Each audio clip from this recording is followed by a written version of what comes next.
Hello दोस्तों, welcome to Safdev education academy by dear sir. Subscribe our channel for more informative videos. Radhe Radhe साथियों। तो कैसे हैं आप लोग? आशा करता हूँ आप लोग अच्छे होंगे और स्वस्थ होंगे। तो साथियों, आज हम दिल्ली पुलिस कांस्टेबल का प्रीवियस ईयर पेपर का एक सॉल्यूशन करेंगे। ये पेपर 11/12/2020 को सेकेंड शिफ्ट में हुआ था। तो चलिए शुरू करते हैं। आइए अपना क्वेश्चन करते हैं।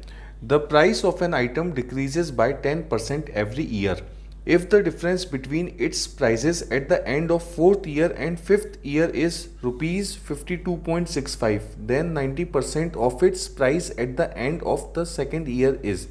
तो देखिए फ्रेंड्स, यहाँ पे हमें क्या दे रखा है कि किसी आइटम की प्राइस है जो कि हर साल कितने परसेंट डिक्रीज हो रही है, 10% डिक्रीज होती है। अगर फोर्थ ईयर के एंड में और फिफ्थ ईयर के एंड में अगर उनकी प्राइस में जो डिफरेंस है वो 52.65 रुपीज़ का है, तो 90% of the price at the end of second year हमें बताना है कि सेकेंड ईयर में जो एट द एंड जो प्राइस होगा उसका 90% हमारा क्या होगा। तो देखिए फ्रेंड्स, फर्स्ट ईयर में मान लीजिए जो प्राइस था वो था 100x। तो सेकेंड ईयर में क्या प्राइस होगा? सेकेंड ईयर में 10% घटने के बाद 90/100 और 100x। 10% हमने हटा दिया है तो ये कितना हो जाएगा? ये हो जाएगा आपका 90x। थर्ड ईयर में फिर से 10% कम होगा तो 90/100 90x। भाई फर्स्ट ईयर में अगर 100x था तो सेकेंड ईयर में 90x, तो थर्ड ईयर में क्या होगा? 10% कम होगा किसका? 90x का। तो बचा हुआ अमाउंट क्या हो गया? बचा हुआ अमाउंट हो गया हमारा 81x। ठीक है फ्रेंड्स। फोर्थ ईयर की अगर मैं बात करूं तो फोर्थ ईयर में क्या होगा? 90/100 मल्टीप्लाई बाय 81x। तो ये कितना हो जाएगा? ये हो जाएगा मेरा 72.9x। ठीक है, तो फोर्थ ईयर के एंड में कितना हो गया? 72.9x। फिफ्थ ईयर के एंड की अगर मैं बात करूं तो फिफ्थ ईयर में क्या हो जाएगा? 90/100 72.9x, और ये कितना हो जाता है? ये हो जाता है 65.61x। अगर इन दोनों का मैं डिफरेंस देखूं, क्योंकि उसने क्या बोला? Difference between the prices at the end of fourth year and fifth year. तो अगर मैं इन दोनों का डिफरेंस देखूं तो ये आता है मेरा 7.29। तो 7.29x जो है वो किसके बराबर है? वो है 52.65 के बराबर। तो x किसके बराबर होगा? x होगा मेरा 7.22। ठीक है, अब देखो ये हो गया आपका x की वैल्यू आ गई। सेकेंड ईयर के एंड पे प्राइस क्या थी? 90x। तो प्राइस थी सेकेंड ईयर के एंड पे 90x। इसका मतलब 90 मल्टीप्लाई बाय 7.222, तो ये आ जाएगी आपकी कितनी आ जाएगी? ये आ जाएगी आपकी 650। ये आ गई आपकी 650। अब वो क्या जानना चाह रहा है? वो जानना चाह रहा है कि 90% ऑफ इट्स प्राइस। तो 90% ऑफ 650 कितना होता है? 90% ऑफ 650 होता है आपका ₹585। तो आंसर क्या आएगा? आंसर ए हमारा सही होगा।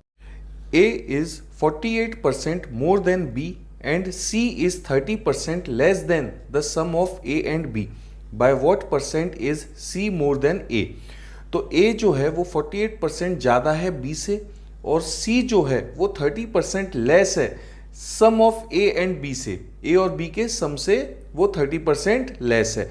तो हमें बताना है कि किस परसेंट सी जो है वो ज़्यादा होगा ए से। तो देखिए फ्रेंड्स, मान लेते हैं कि बी कितना है हमारा? बी है हमारा 100। तो ए कितना ज़्यादा है? ए है 48% ज़्यादा, तो ये हो जाएगा 148। ठीक है, तो ए आ गया 148, बी आ गया 100। सी जो है वो 30% लेस है। 30% लेस का मतलब कितना हो गया? 70% हो गया।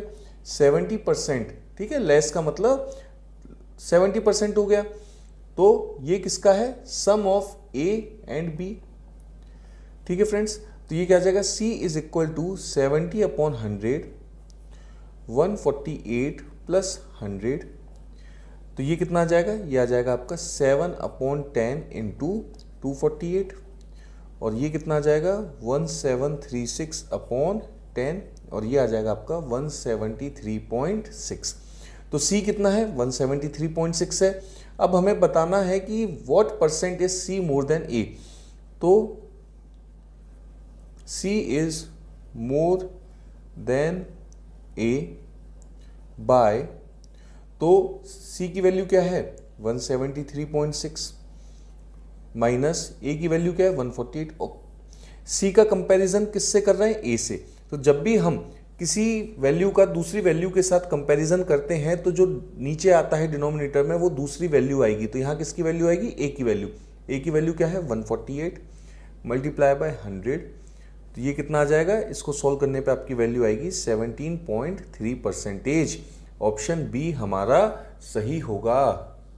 By selling 32 articles a shopkeeper gains the selling price of 12 articles, his gain percentage is. एक शॉपकीपर अगर 32 आर्टिकल्स को बेच रहा है तो उसको जो गेन हो रहा है वो किसके बराबर है, वो 12 आर्टिकल के सेलिंग प्राइस के बराबर है। तो हमें बताना है उसका गेन परसेंटेज। तो मान लीजिए let selling price of 32 articles, 32 article का जो सेलिंग प्राइस था वो मान लीजिए 32x था।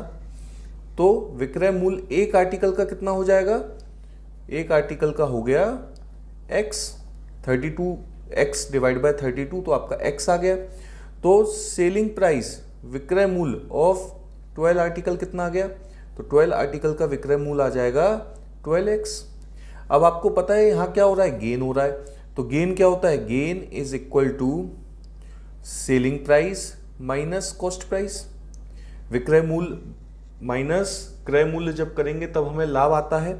तो यहां पे विक्रय मूल्य कितना दे रखा है, विक्रय मूल्य दे रखा है 32x, कॉस्ट प्राइस, और ये जो हमने बेचा था 32 आर्टिकल, ये किसके बराबर थे, ये गेन हुआ था सेलिंग प्राइस ऑफ 12 आर्टिकल। तो 12 आर्टिकल कितने रुपए में बिकेंगे, 12x में।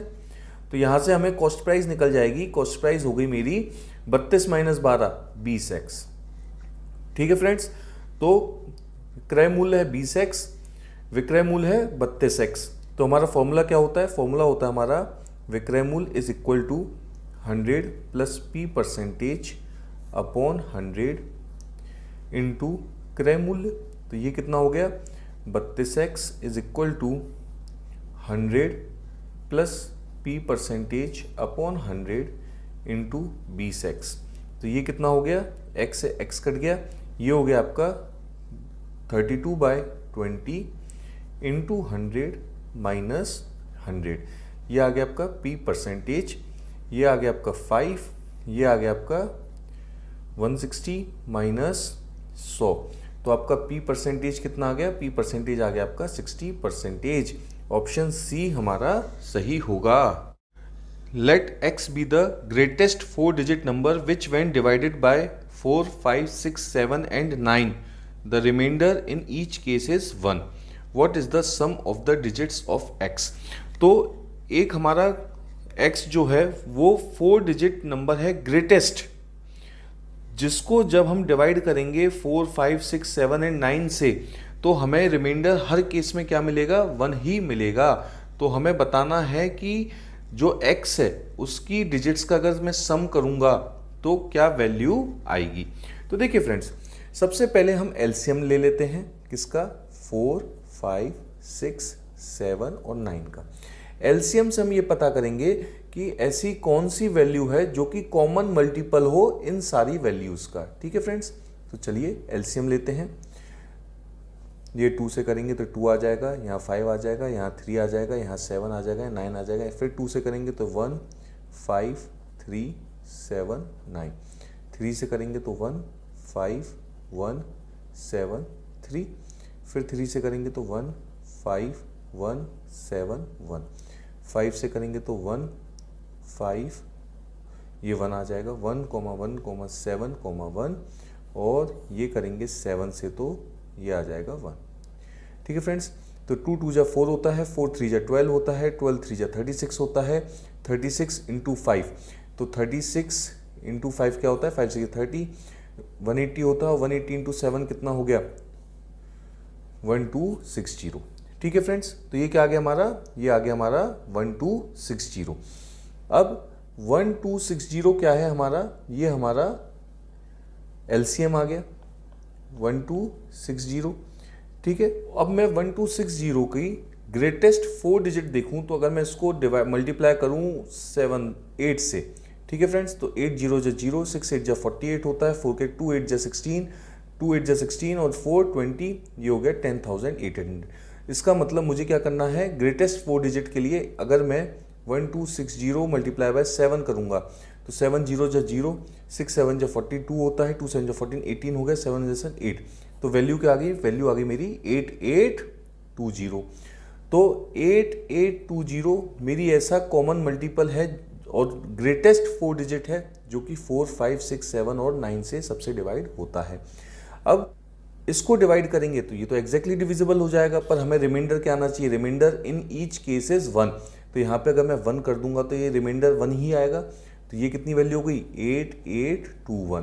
तो ये क्या है, ये है हमारी x की वैल्यू। अब पूछा है कि सम ऑफ डिजिट्स ऑफ x, तो 8 + 8 + 2 + 1, तो 8 8 जा 16, 16 + 2 आपका 18 होता है, 18 + 1 19, तो आपकी वैल्यू क्या आ गई 19।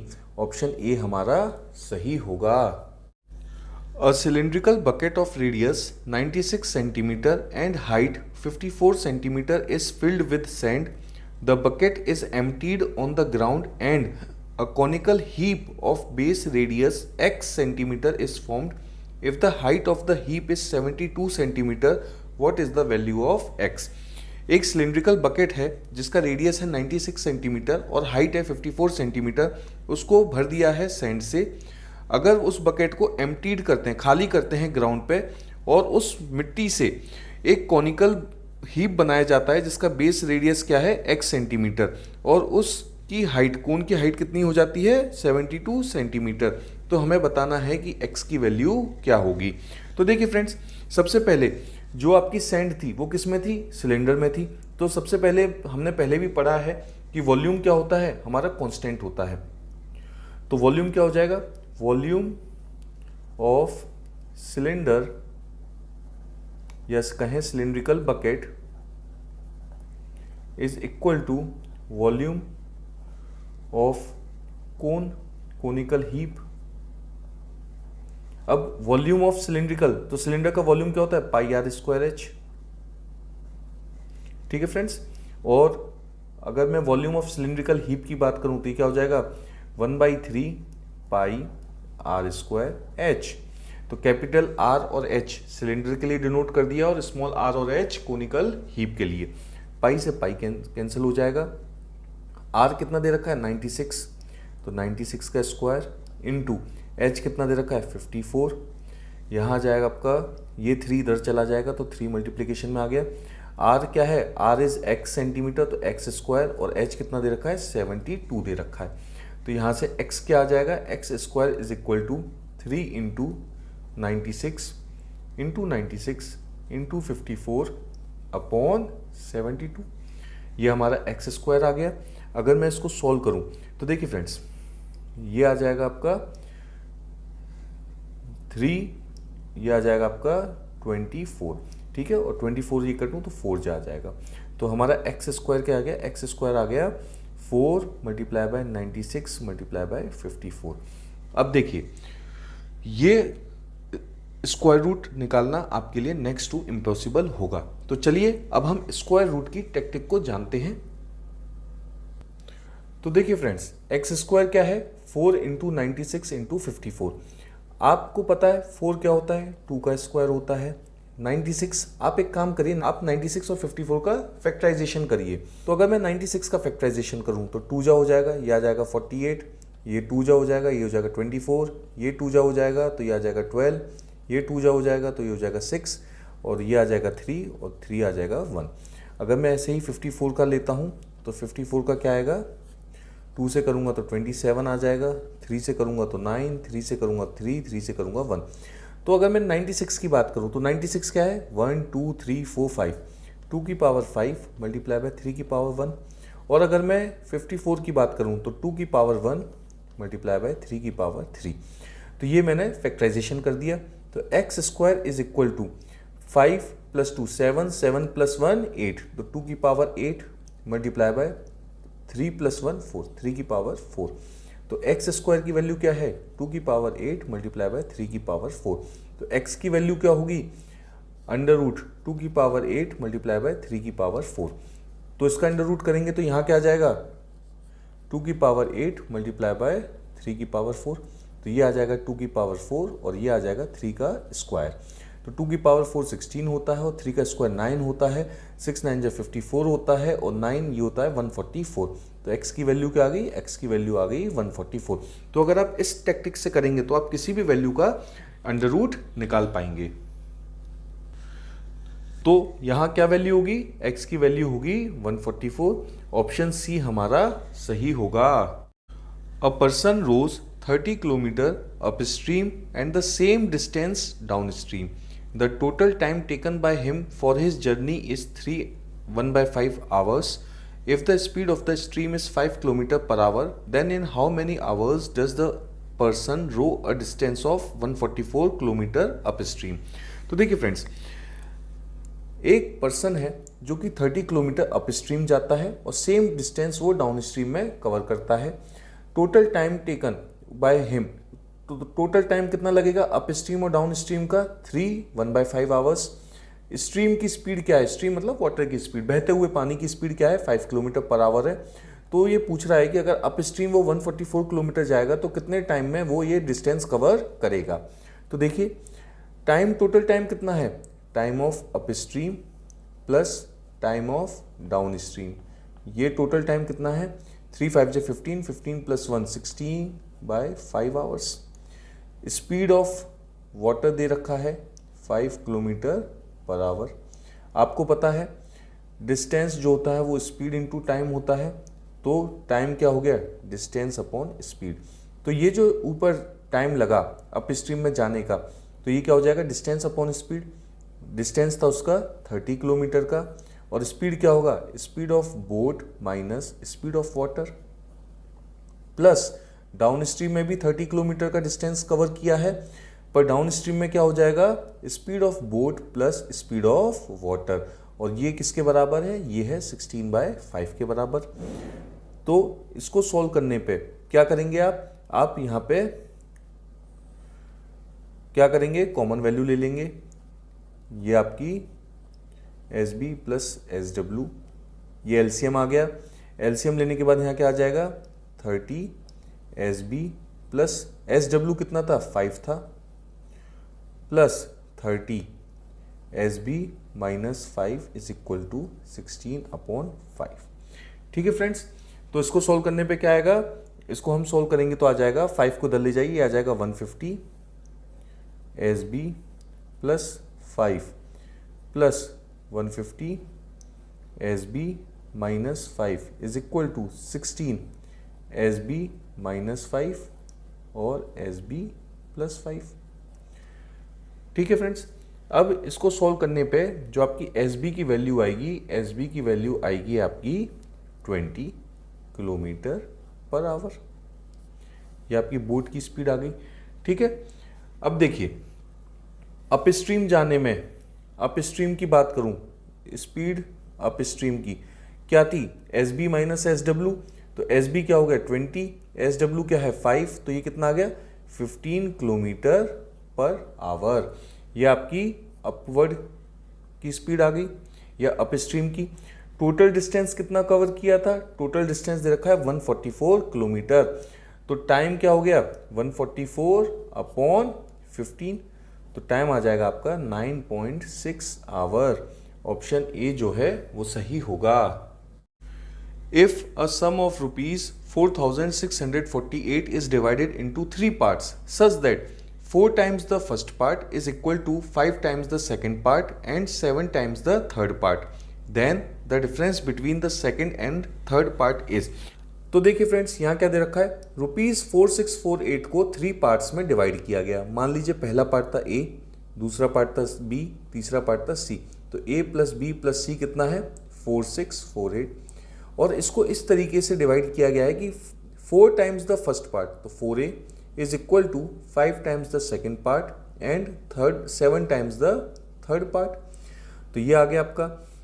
तो हमें बताना है कि सेकेंड और थर्ड पार्ट में डिफरेंस क्या होगा। तो देखिए फ्रेंड्स, ये वैल्यू आपस में एक दूसरे के इक्वल है, तो क्यों ना मैं इनको एक कॉमन वैल्यू k के बराबर रख दूं। तो a क्या हो जाएगा, a हो जाएगा मेरा k/4, b हो जाएगा k/5 और c हो जाएगा k/7। ठीक है फ्रेंड्स, और इस तीनों वैल्यू को a b c की मैं इक्वेशन 1 में रख दूं तो ये हो जाएगा k/4 plus k/5 plus k/7 is equal to 4 6 4 8। अगर मैं एलसीएम लूँ तो 4 5 7 का एलसीएम कितना आएगा, एलसीएम आएगा 140। तो ये कितना आ जाएगा, ये आ जाएगा 35K, ये आ जाएगा 28K और ये आ जाएगा 20K। और ये किसके बराबर है, ये होगा 4 6 4 8 के बराबर। तो इसको अगर मैं ऐड करूँ तो ये हो जाएगा 48, 48 प्लस 75, 48 प्लस 35 हो जाता है 83K। और 140 को अगर मैं इसमें मल्टीप्लाई करूँ तो ये लिख दीजिए 4 6 4 8 मल्टीप्लाई बाय 140। तो K की वैल्यू क्या आ गई, K की वैल्यू आ गई 7840। ये किसकी वैल्यू है, ये K की वैल्यू है। तो A क्या था, A था k/4। तो K की वैल्यू है 7840 डिवाइड बाय 4, तो A की वैल्यू आ गई 1960। अगर B की बात करें तो B क्या था, k/5। तो 7840 डिवाइड बाय 5 करेंगे तो आ जाएगा 1568। C की वैल्यू क्या हो गई, k/7। K क्या है 7840 डिवाइड बाय 7 करेंगे तो इसकी वैल्यू आ गई 1120। तो क्या पूछा है, difference between the second and third part. तो सेकंड पार्ट था B, थर्ड पार्ट था C। तो B माइनस C कितना हो जाएगा, 1568 माइनस 1120। तो ये हो जाएगा आपका 448। ऑप्शन बी हमारा सही होगा। The average of 10 numbers is 72.8. The average of the first 6 numbers is 88.5 and the average of the last 5 numbers is 64.4. If the sixth number is excluded, then what is the average of the remaining numbers? तो देखिए friends, मान लेते हैं जो कि हमारे जो 10 numbers थे वो क्या थे, x, 2x, 3x, 4x, 5x, 6x, 7x, 8x, 9x और 10x। ये मेरे 10 नंबर्स हैं। Average of the 10 numbers is 72.8। तो इन नंबर्स का जो एवरेज है 4x, 5x, 6x, 7x, 8x, 9x, 10x, ये मैंने नंबर्स कंसीडर किया है। इसमें x निकाल के मल्टीप्लाई करने मत लग जाना, ये आपको सिर्फ समझाने के लिए मैंने ये नंबर्स लिए हैं। तो इनका एवरेज क्या होगा, इनका एवरेज होगा divide by 10 is equal to 72.8। ठीक है फ्रेंड्स, अब average of the first 6 numbers is 88.5। तो अगर मैं एवरेज कंसीडर करूं फर्स्ट 6 नंबर्स का 4x, 5x, 6x, तो ये एवरेज कितना है, ये आ जाएगा आपका 88.5। और फिर क्या कहा गया है, the average of the last 5 numbers. तो लास्ट 5 कौन से हो गए, 1 2 3 4 5, 6x plus 7x plus 8x plus 9x plus 10x। तो अगर इन लास्ट 5 डिजिट्स का यहाँ पे 6 आ जाएगा फ्रेंड्स, 10 नहीं आएगा 6 आएगा। तो ये कितना है, ये दे रखा है 64.4, ये आ गया 64.4। If the sixth number is excluded then what is the average of the remaining numbers. तो देखिए फ्रेंड्स, यहाँ पे हमें 6 नंबर का दे रखा है जिसमें 6x इंक्लूड है, यहाँ पे 5 नंबर का दे रखा है जिसमें 6x इंक्लूड है।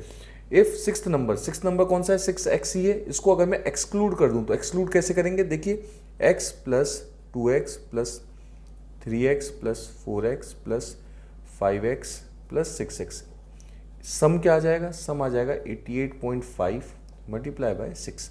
और ये कितना हो जाएगा, ये हो जाएगा आपका 88.5 को जब अगर 6 से मल्टीप्लाई करेंगे तो ये आ जाएगा आपका 531, इक्वेशन 1।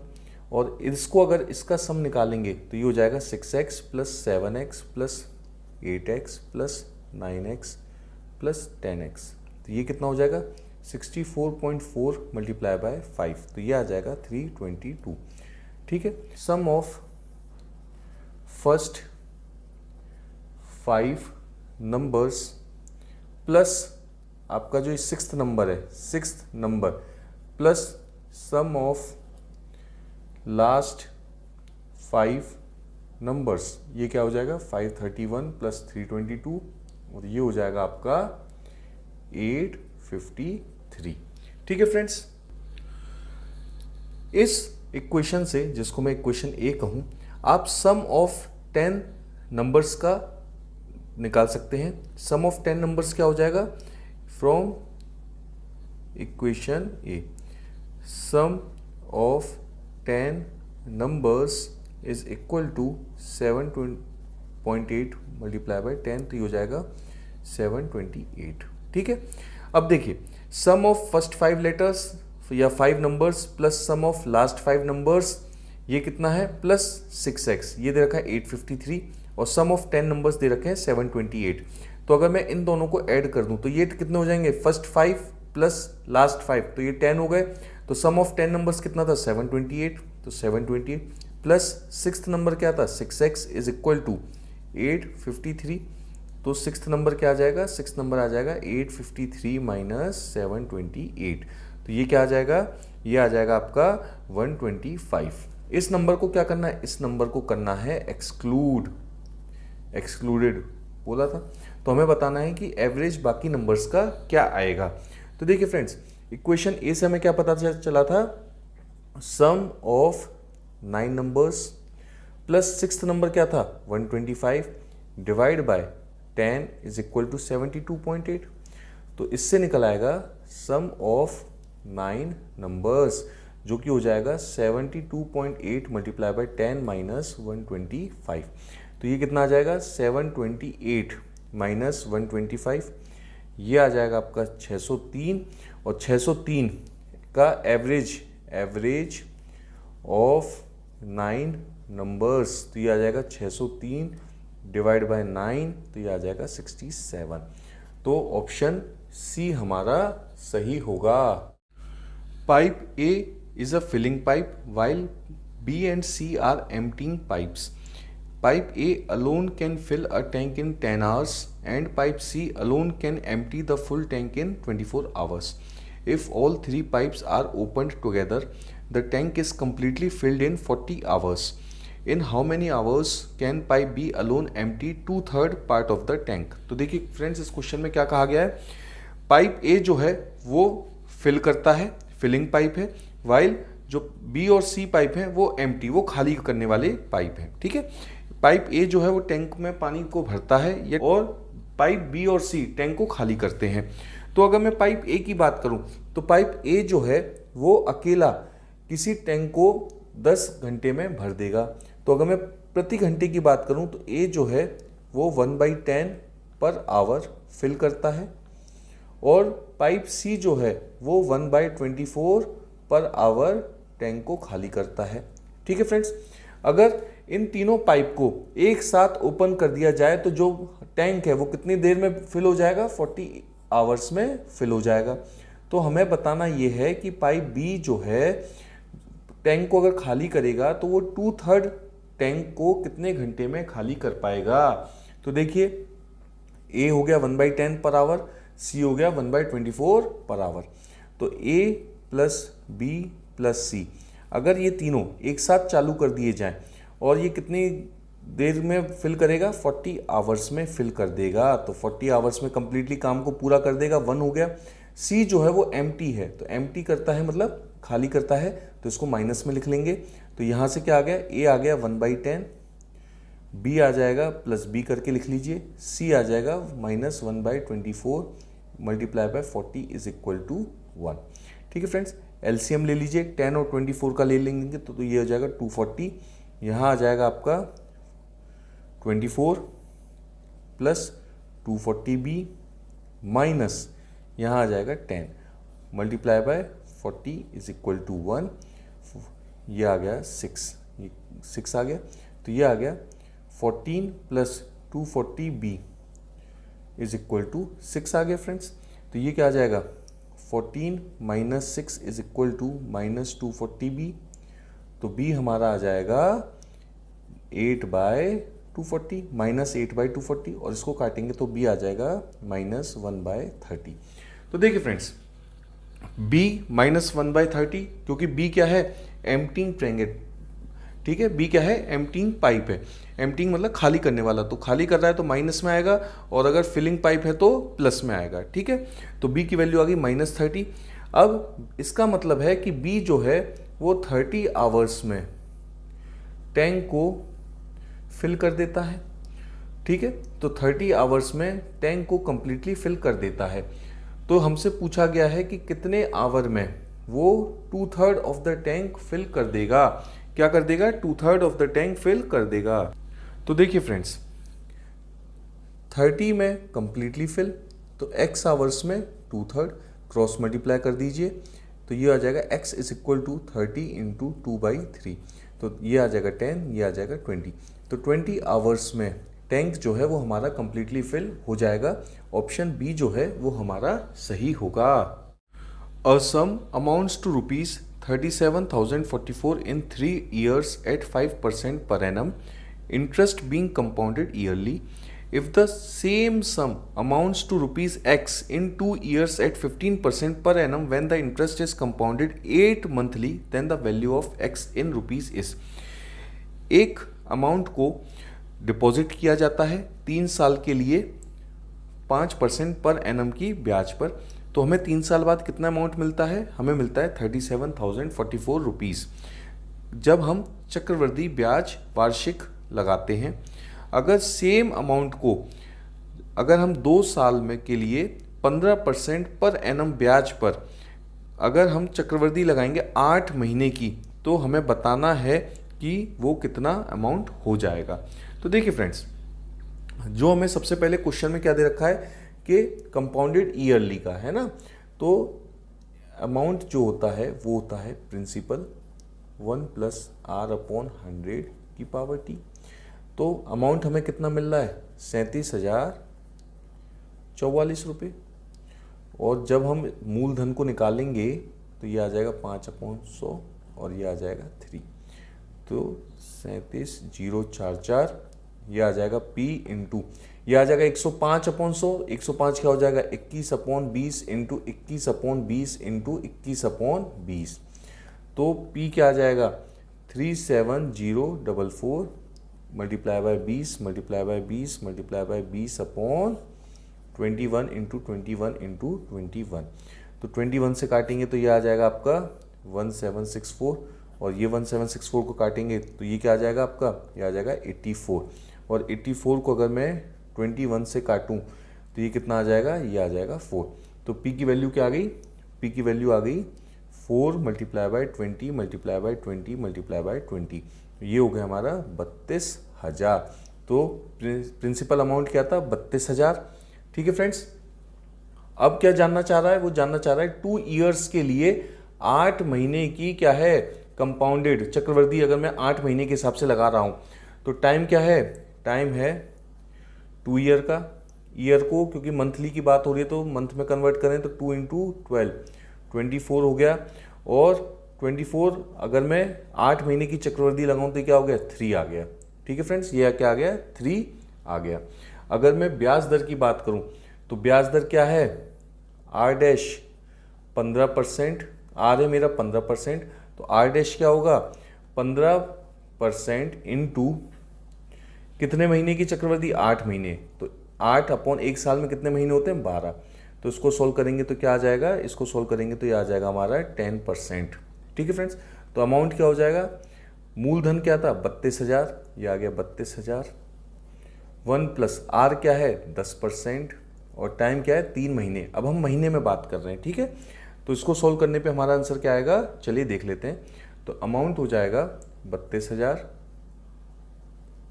ये क्या हो जाएगा, ये हो जाएगा आपका 22/20 इंटू 22/20 इंटू 22/20। तो 3 जीरो कट गए, ये आ गए 3 जीरो, ये आ गया आपका 16, ये आ गया आपका 8 और ये आ गया आपका 4। तो 4 इंटू 22 इंटू 22 इंटू 22 करेंगे तो ये आ जाएगा हमारा 42,592 रुपीज़। ऑप्शन डी हमारा सही होगा। In a division sum, the divisor is 14 times the quotient and 7 times the remainder. If the remainder is 34, then the dividend is। देखिए फ्रेंड्स, जब भी कभी हम डिवाइड करते हैं, मान लीजिए मुझे 11 का डिवाइड 5 से करना है, तो 5 2 जा 10 होता है, बचा मेरा 1। तो यहाँ पे जो 5 है वो है मेरा डिवीज़र, जो 2 है वो है क्वोशिएंट, 11 है डिविडेंड और 1 है रिमाइंडर। ठीक है, तो आपको पता है 11 क्या हो जाएगा 5 इंटू 2 प्लस 1। इसका मतलब जो डिविडेंड है वो क्या हो जाएगा divisor multiply by quotient plus reminder. ठीक है फ्रेंड्स, ये हो गया रिमाइंडर। तो अब हमें क्या दे रखा है, डिवीज़र जो दे रखा है वो 14 टाइम्स क्वोशिएंट है। डिवीज़र क्या दे रखा है, डिवीज़र 14 टाइम्स क्वोशिएंट है, और डिवीज़र जो है वो 7 टाइम्स रिमाइंडर है। रिमाइंडर कितना दे रखा है 34 दे रखा है, तो 7 इंटू 34 करेंगे तो हमारा डिवीज़र कितना आ जाएगा, डिवीज़र आ जाएगा 238। तो ये क्या है, ये है मेरा डिवीज़र। ठीक है फ्रेंड्स, तो क्वोशिएंट क्या आ जाएगा इक्वेशन 1 से, तो क्वोशिएंट आ जाएगा 238 डिवाइड बाय 14। तो 238 डिवाइड बाय 14 क्या हो जाएगा, ये आ जाएगा 17। तो डिविडेंड क्या आ जाएगा, डिविडेंड आ जाएगा डिवीज़र कितना है 238 मल्टीप्लाई बाय क्वोशिएंट, क्वोशिएंट कितना है 17 प्लस रिमाइंडर कितना है, रिमाइंडर दे रखा है 34, और इसको सॉल्व करने पे हमारी वैल्यू आती है 4080। तो ऑप्शन बी हमारा सही होगा। सिंप्लीफिकेशन का क्वेश्चन हमें दे रखा है, चलिए इस एक्सप्रेशन को सॉल्व करते हैं। तो देखिए फ्रेंड, सबसे पहले जब हमें एक क्वेश्चन दे रखा है तो हम क्या करेंगे 2/3 डिवाइड बाय 5 1 जा 5, 5 प्लस 3 8/5, 8/5 ये हो गया 8/5, 8 5 जा 40 और 5 9 जा 45 माइनस 5/9। सबसे पहले हम ऑफ को हटाते हैं, प्लस 3/4 माइनस 5/11। ये रिकरिंग डेसिमल है, रिकरिंग डेसिमल का मैंने लेक्चर ऑलरेडी अपने चैनल पे डाल रखा है, आप उसको जाके देख सकते हैं। तो ये आ जाएगा 72 माइनस 7/90 डिवाइड बाय ये आ जाएगा 65/99।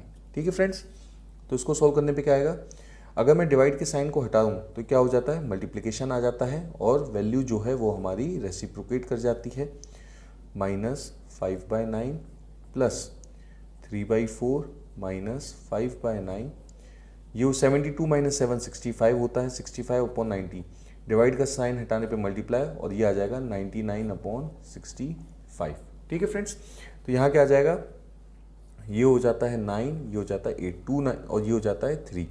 तो 2 3 जा 6, 6/8 माइनस 5/9 प्लस 3/4 माइनस 5 ये कितना दे रखा था 11 दे रखा था, 5/9 नहीं 5/11 है, 5/11 और ये कितना हो जाएगा 65 से 65 गया, ये आपका आ गया 11 और ये आ गया आपका 10। तो ये हो गया आपका 11/10, 11 से 11 कैंसिल हो गया, तो यहाँ क्या आ गया 6/8 माइनस 5/9 प्लस 3/4 माइनस 5/10। ये हो गया 3, ये हो गया 4, ये हो गया 1, ये हो गया 2। तो क्या आ गया हमारा आ गया 3/4 माइनस 5/9 प्लस 3/4 माइनस 1/2। ठीक है फ्रेंड्स, तो यहाँ पे आप एलसीएम ले लीजिए। एलसीएम क्या लेंगे आप, एलसीएम ले लीजिए 4 9 जा 36 का। तो 4 9 जा 36, 9 3 जा 27 माइनस 4 इंटू 5 20 प्लस 9 इंटू 3 हो जाएगा आपका 27 माइनस 2 18। तो ये क्या आ गया, ये हो गया 27 प्लस 27 54 माइनस 38/36। ये हो जाएगा आपका 16/36 और ये हो जाएगा आपका 4/9। ऑप्शन सी हमारा सही होगा। नेक्स्ट क्वेश्चन है, The area of a circular garden is equal to 11 upon 15 of the area of the triangular field, whose sides are 80 meter, 84 meter and 116 meter. What is the perimeter in meter of the garden? तो एक circular garden है जिसका area जो है वो किसके area के बराबर है? 11 upon 15 area of a triangular field. एक ट्रायंगुलर फील्ड के एरिया के 11 अपॉन 15 के बराबर है। तो हमें यहाँ क्या दे रखा है? हमें ट्रायंगुलर फील्ड की साइड्स दे रखी हैं जो कि कितनी है? 80 मीटर, 84 मीटर और 116 मीटर। तो हमें बताना है कि गार्डन का पेरीमीटर कितना होगा। तो देखिए फ्रेंड्स, जो सर्कुलर गार्डन है हमारा, ये सर्कुलर गार्डन हो गया, ये ट्रायंगुलर गार्डन हो गया, जिसकी तीन साइड्स कितनी दे रखी है? 116 मीटर, 80 मीटर और 84 मीटर। ठीक है फ्रेंड्स, तो area of circular is equal to area of triangular. ये हो गया ट्रायंगुलर। एरिया ऑफ सर्कुलर कितना दे रखा है? एरिया ऑफ सर्कुलर होता है पाई आर स्क्वायर। ये हो गया सर्कुलर का। और एरिया ऑफ ट्रायंगल क्या होता है? Area of triangle 11/15। ठीक है फ्रेंड्स, ये कितना दे रखा है? 11/15। तो ये हो गया आपका area of triangular. Area of triangular क्या होता है? चलिए निकालते हैं। तो देखिए फ्रेंड्स, यहाँ पे हमें तीन साइड दे रखी है। ठीक है, ना हमें कोई एंगल दे रखा है, ना कोई हमें हाइट दे रखी है। तो इसका एरिया ऑफ ट्रायंगुलर का फॉर्मूला होता है इस केस में, area of triangle is equal to S minus A, S minus B, S minus C. और एस क्या होता है? एस होता है हमारा A plus B plus C by 2। और हमारा ए क्या है? ए, बी और सी ये हमारी साइड्स है। तो मान लेते हैं ए है 80, बी है 84 और सी है हमारी 116। ठीक है, तो चलिए एरिया ऑफ ट्रायंगल को निकालते हैं। तो फ्रेंड्स, साइड्स जो हमें दे रखी थी, तो S is equal to 80 plus 84 plus 116 divide by 2 हो जाएगा और ये आ जाएगा आपका 140। तो एरिया क्या आ गया? Area is equal to S हो गया 140, एस माइनस ए ये हो जाएगा आपका 60, एस माइनस बी ये हो जाएगा 56 और एस माइनस सी तो ये हो जाएगा 24। अब देखिए फ्रेंड्स, एरिया इसको सॉल्व करना बहुत कठिन है बिना कैलसी के। तो चलिए हम देखते हैं कि ऐसे अंडर रूट कैसे निकाला जाता है। तो जब भी अगर आपको इस तरह की कोई वैल्यू दे रखी है, आप हर वैल्यू का आप फैक्टराइजेशन कर दीजिए। जैसे 140 की बात करें तो 140 का फैक्टराइजेशन करते हैं 2 से 70, 2 से 35, 5 से 7, 7 से 1, 60 का कर दीजिए 2 से 30, 2 से 15, 3 से 5, 5 से 1, 56 का कर दीजिए 2 से 28, 2 से 14, 2 से 7, 7 से 1, 24 का कर दीजिए 2 से 12, 2 से 6, 2 से 3, 3 से 1। तो यहाँ अगर हम वैल्यूज़ को लिखें तो देखिए 140 में कितने 2 हैं? 140 में 2 है, 5 1 है और 7 1 है। ठीक है, 60 में कितने हैं? 60 में 2 है, 3 1 है, 5 1 है। अगर 56 की बात करें तो 56 में 2 3 है और 7 1 है। और अगर 24 की बात करें तो 2 3 है और 3 1 है। ठीक है फ्रेंड्स, तो अगर मैं यहाँ पे देखूँ तो सबसे पहले टोटल 2 काउंट करिए कितने? 2 4 4 5 6 7 और 10, तो 2 हो गए मेरे 10। 3 काउंट करूँ तो 3 1 और 2 तो 3 हो गए 2। 5 काउंट करूँ तो 1 2 तो 5 हो गए 2। और अगर मैं 7 काउंट करूँ तो 7 कितने? 1 2 तो 7 भी हैं 2। तो अगर आप इसको अंडर रूट को हटाएंगे तो 2 हो जाएगा, 10 की जगह हो जाएगा 5, 3 की पावर 2 की जगह हो जाएगा 1, 5 की पावर हो जाएगा 1 और 7 की पावर हो जाएगा 1। 2 की पावर 5 कितना होता है? 32, इंटू 3 इंटू 5 इंटू 7। तो ये हो जाएगा हमारा 3360। तो कितना हो जाएगा हमारा 3360। तो फ्रेंड्स यहाँ पे हमारा एरिया क्या आ गया, एरिया ऑफ ट्रायंगल आ गया हमारा 3360। तो area of circular is equal to 11/15। Area of triangle कितना है 3360। इसको सॉल्व करेंगे तो हमारा एरिया ऑफ सर्कुलर क्या होता है पाई आर सी स्क्वायर। तो ये हो जाएगा आपका 2464।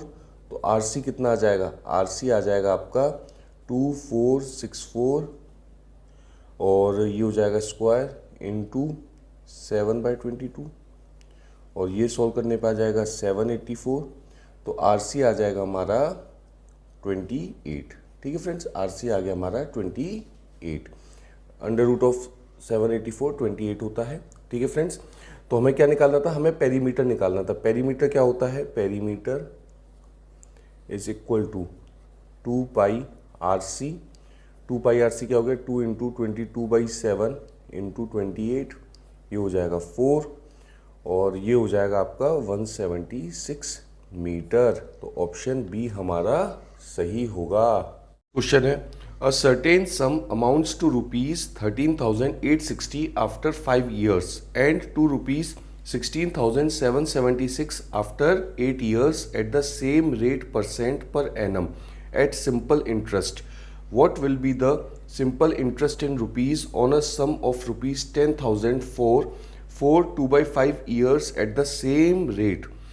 तो एक अमाउंट है, एक मूलधन है जो कि 5 साल में कितना हो जाता है 13,860 हो जाता है और 8 साल में कितना हो जाता है 16,776 हो जाता है। सेम रेट % पे पर एनम, किस पे, साधारण ब्याज पे। What will be the simple interest, तो हमें साधारण ब्याज ही निकालनी है। कितने रुपए पे, 10,000 रुपये पे फॉर 2/5 ईयर्स पे सेम रेट पे। तो सबसे पहले हमें यहाँ पे रेट ऑफ इंटरेस्ट निकालना होगा और उस रेट ऑफ इंटरेस्ट को यहाँ पर रख के हमें जो साधारण ब्याज है वो निकालनी होगी। तो चलिए इस क्वेश्चन को शुरू करते हैं। तो देखिए फ्रेंड्स, 5 साल में कितना पैसा हो जाता है 13,860 और 8 साल में कितना हो जाता है 16,776। इसका मतलब 3 साल में हमारा जो अमाउंट है वो कितना हो रहा है 2916। तो 3 साल में पैसा हो रहा है 2916। तो 1 साल में कितना हो जाएगा, 1 साल में हमारा हो जाएगा 2916 डिवाइड बाई 3।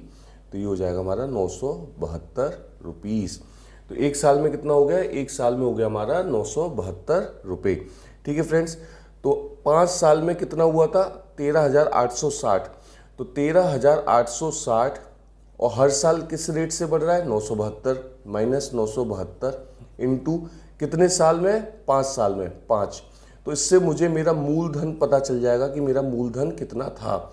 मेरा मूलधन इसको सॉल्व करने पे आएगा 9,000 रुपीज़। तो ये क्या था, ये था मेरा मूलधन। ठीक है, अब देखिए इस मूलधन की वैल्यू रखकर और इस इंटरेस्ट की वैल्यू रख के मैं क्या निकालूंगा, रेट ऑफ इंटरेस्ट। तो rate simple interest is equal to principal into rate of interest into time upon 100 होता है। ब्याज है साधारण ब्याज 972 रुपये, मेरा प्रिंसिपल अमाउंट है 9,000 रुपये। आर मुझे निकालना है, टाइम कितना दे रखा था 8 साल का। ठीक है, अपॉन 100।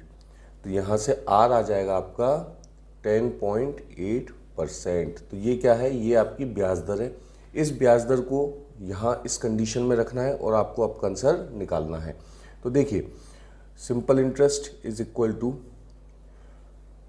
कितना है, मूलधन 10,000 रुपये, ब्याज दर कितनी है 10.8 और कितने साल के लिए 4 2/5, इसका मतलब 22/5 अपॉन 100। ठीक है, तो इस वैल्यू को जब आप निकालेंगे तो ये आ जाएगा 1080 इंटू 22/5, ये आ जाएगा 2, ये आ जाएगा 1 और 6। तो यह सॉल्व करने पे आपकी वैल्यू आएगी 4,752 रुपीज़। ऑप्शन डी हमारा सही होगा। Renu marks an article at rupees 36.5 above the cost price. She incurs a loss of 20% when she sells the article after allowing 36% discount on its marked price. What is the cost price of the article? तो रेनू ने किसी article की जो अंकित मूल्य है वो कितना ज़्यादा बढ़ा रखा है, कॉस्ट प्राइस से 36.5 रुपये ज़्यादा बढ़ा रखा है। रेनू को 20% का लॉस हुआ जब उसने उस आर्टिकल को 36% की छूट पर बेचा। तो हमें कॉस्ट प्राइस बतानी है किसकी, आर्टिकल की। तो चलिए फ्रेंड्स इसको सॉल्व करते हैं। मान लेते हैं जो कॉस्ट प्राइस थी वो थी x रुपीज़, तो अंकित मूल्य कितना बढ़ा रखा था, x प्लस रुपीज़ 36.5।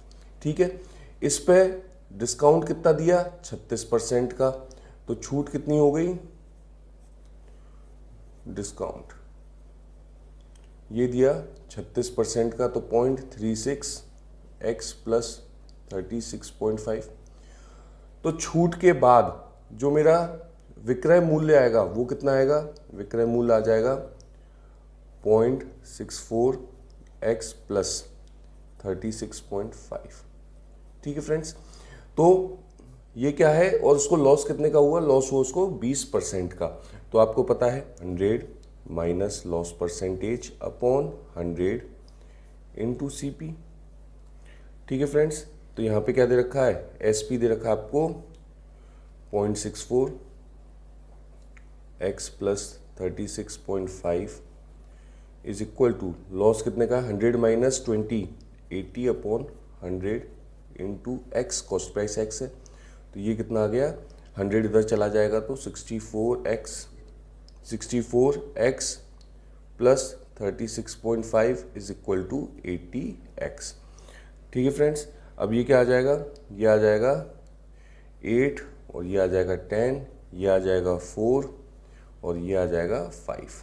तो ये हो गया 4x plus 4 into 36.5 146 is equal to 5x। तो x कितना आ जाएगा, x आ जाएगा आपका 146। तो x कितना आ गया, 146। तो ऑप्शन बी हमारा सही होगा। For more videos like share subscribe our channel. Thank you.